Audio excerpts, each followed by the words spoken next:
Democratic republic of काँगो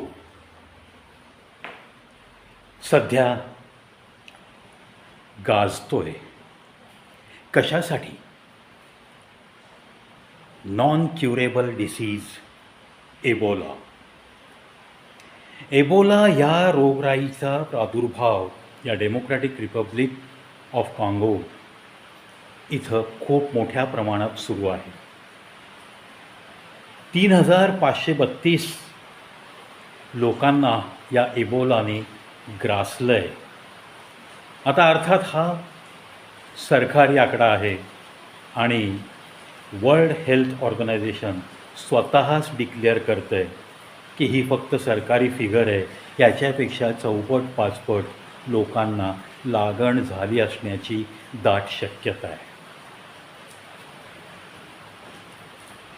44.1 असा डेथचं percentage आहे. त्याच्यामुळं तशी ही घाबरण्याची परिस्थिती आहे. आपल्याकडं कोरोनाची महामारी आली, ती आपण भोगली. नशिबाने सुदैवाने वॅक्सिन पण त्याच्यावरती तयार झालं आणि त्याच्यातून आपण सही सलामत बाहेर पडलो. इतर अनेक देशांना या जगाच्या पाठीवर आपण त्यावेळेस वॅक्सिनचा पुरवठा केला आहे. गोष्ट अभिमानाचीच. त्यामुळंच थोडंसं जाता जाता त्या बाबतीत बोलून गेलो आहे. डेमोक्रॅटिक रिपब्लिक ऑफ काँगो या ठिकाणी हा झालेला प्रादुर्भाव, लोकांमध्ये असलेलं अज्ञान आणि मेडिकल स्टाफचं रजेवर जाणं याच्यामुळं त्याला अटकाव घालणं थोडंसं अवघड चालू आहे. अशाच परिस्थितीत या डेमोक्रॅटिक रिपब्लिक ऑफ काँगोमधल्या सरकारी अधिकाऱ्यांचं म्हणणं आहे. आता मेडिकल स्टाफ, डॉक्टर्स, नर्सेस हे सगळे प्रोटेक्टिव्ह किट घालून, प्रोटेक्टिव्ह इक्विपमेंट सगळे वापरत ट्रीट करतायत. नवीन जन्माला येणाऱ्या मुलांना त्याचा प्रादुर्भाव होऊ नये याची काळजी घेत जेवढे जमेल तेवढी मेडिकल ट्रीटमेंट देण्याचा प्रयत्न करत आहेत. परंतु लोकांमध्ये असलेला शिक्षणाचा अभाव आणि जशी आपल्याकडं मांत्रिक, तांत्रिक याच्याकडं जातात काही अशिक्षित लोक, काही सुशिक्षितसुद्धा जातात, तसाच प्रकार या DRCमध्ये घडतो आहे. वारंवार तिथलं सरकार इशारे देतं आहे लोकांना की वेस्ट आफ्रिकामध्ये 28,800 लोकांना लागण झाली होती.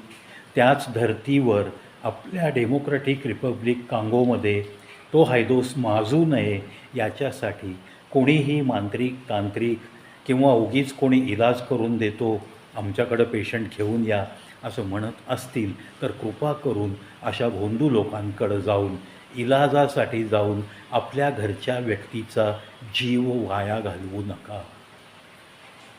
परंतु अशिक्षितपणा, गरिबी, दारिद्र्य या सगळ्या गोष्टी त्यांना दवाखान्यापर्यंत येऊ देत नाहीत आणि कन्सिक्वेंटली या आजाराचा प्रादुर्भाव, जो घातक आजार आहे, ज्याच्यामध्ये जीव जाण्याचं प्रमाण 44 ते 45% पोहोचलं आहे, अशी परिस्थिती असताना, हजारो लोक आयसोलेशनमध्ये ठेवलेले असताना जर नागरिकांनी सहकार्य केलं नाही तर करणाऱ्या खर्चाचा सुद्धा काही उपयोग होणार नाही आणि एबोलाने मृत्यू झालेल्यांची संख्या कदाचित वेस्ट आफ्रिकेसारखी वाढण्याची दाट शक्यता आहे. आता हा एबोलाचा संसर्ग जर जगभर पसरला तर काय होईल? एकतर त्याच्यावरती औषध नाही, लस नाही, अजूनही संशोधन प्राथमिक टप्प्यात आहे असंच बोललं जातं. त्याच्यामुळं आपण एकच प्रार्थना करूया की लवकरात लवकर डेमोक्रॅटिक रिपब्लिक ऑफ काँगो या देशातील, या विभागातील हा एबोलाचा जो प्रादुर्भाव झाला आहे तो कुठेही पसरू नये. त्यांच्या इथल्या लोकांनासुद्धा जे काही उपचार उपलब्ध आहेत त्याच्यातून ते बाहेर यावेत सगळे पेशंट. मनुष्यहानी कमीत कमी व्हावी ती होणारच नाही असं शक्य नाही आहे, म्हणूनच मी कमीत कमी व्हावी हा शब्द वापरतो आहे. शेवटी माणूस कुठल्याही देशातला असू द्या, ही मानवजात ही वाचलीच पाहिजे असाच आपला मानवतेच्या दृष्टिकोनातनं प्रत्येकाचा विचार असतोच.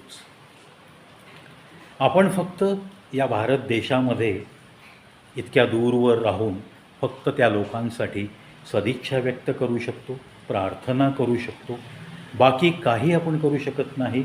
हां, संशोधकांची टीम जर त्या एबोलावर काही लस शोधण्यामध्ये गुंतली असेल तर त्यांना यश लवकरात लवकर मिळो याच सदिच्छा आणि शुभेच्छा पण तुम्ही आम्ही प्रत्येक भारतीय मानवतेच्या दृष्टिकोनातून नक्कीच देऊयात. कारण या आजाराशी लढण्यासाठी WHO कडे डेमोक्रॅटिक रिपब्लिक ऑफ काँगोने 1.4 बिलियन रुपीज अशी त्यांनी मागणी केली आहे. सगळ्या सुविधा, सगळं आयसोलेशन, हे सगळं तुम्हाला जर PPE किटने सगळ्यांवरती इलाज करायचा आणि जर आपल्याला हा ओघ वाढत चालला तर तो आटोक्यात आणण्यासाठी किती मोठ्या प्रमाणात मेडिकल टीम लागणार आहे हा सगळा अंदाज करून त्यांनी 1.4 बिलियन मागितले आहेत. पण आता त्यांची ही व्यवस्था होईल न होईल, कारण तसा पाहिला तर हा मागासलेला भाग आहे. वेस्टर्न आफ्रिका या सगळ्या गोष्टीतनं गेलेली आहे. त्यांनी खूप माणसं गमावली आहेत. जवळपास 11,380 लोक त्यावेळेस मृत पावले. 28,835 लोकांना एबोलाची लागण झाली होती असे आकडे आहेत. आज इथे डेमोक्रॅटिक रिपब्लिक ऑफ काँगोमध्ये सुद्धा 2020पर्यंतचा जो आकडा होता त्याच्या या आकड्यांनी रेकॉर्ड ब्रेक केलेला आहे. म्हणजेच त्यावेळेस समजा काही 10-11 हजार लोकांनाच झाला होता तर आज हाच आकडा 15,532 इथपर्यंत पोहोचला आहे. 1,000-1,200 लोकांना आयसोलेशनमध्ये ठेवलेलं आहे. काही लोकांचा डेथ झालेला आहे. त्यांना हे सरकार वाचवू शकलं नाही कारण त्यांचा आजार विकोपाला गेला होता.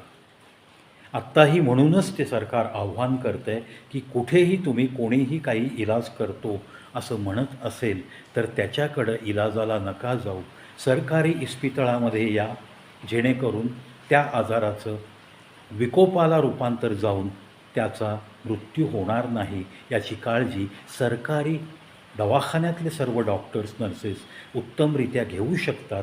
बाहेर त्याची काळजी त्या पद्धतीने घेतली जाणार नाही आणि इतरांनासुद्धा संसर्ग होत राहील म्हणून सहकार्य करा असं त्या देशाने आव्हान केलेलं आहे. भारतीयांना नम्र आव्हान करेन मी की अशा विपरीत परिस्थितीत कोणीही शक्यतो आफ्रिकेचा दौरा करू नये. प्रश्न घाबरवण्याचा नाही आहे, फक्त सांगणं इतकं विनंतीवजा की Ebola is non curable disease. तो जर एकदा हाताबाहेर गेला, त्याचं जर संक्रमण जास्त असेल तुमच्या बॉडीमध्ये तर तुमचा जीव वाचण्याचे चान्सेस कमी आहेत. जीव जाण्याचे चान्सेस 44 ते 45% आहेत. म्हणजेच त्या व्यक्तीला वाचवणं अवघड जातं, कारण त्याच्यावरती खास करून असं कुठलं औषध अजूनही अस्तित्वात नाही, कोणतीही लस अजून सापडलेली नाही. म्हणूनच चला सगळ्यांनी काळजी घेऊयात आणि त्या लोकांसाठी लवकरात लवकर या सगळ्या गोष्टी त्या देशातनं हटाव्यात. ही जी काही अवकृपा झाली आहे ती सत्वर बंद व्हावी, माणसांचे जीव वाचावेत आणि ज्यांना एबोला झाला आहे ते दैवदयेने त्यातून बाहेर येऊन एक चांगलं मानवी जीवन जगावेत याच सदिच्छेसह या व्हिडिओत इथंच थांबतो.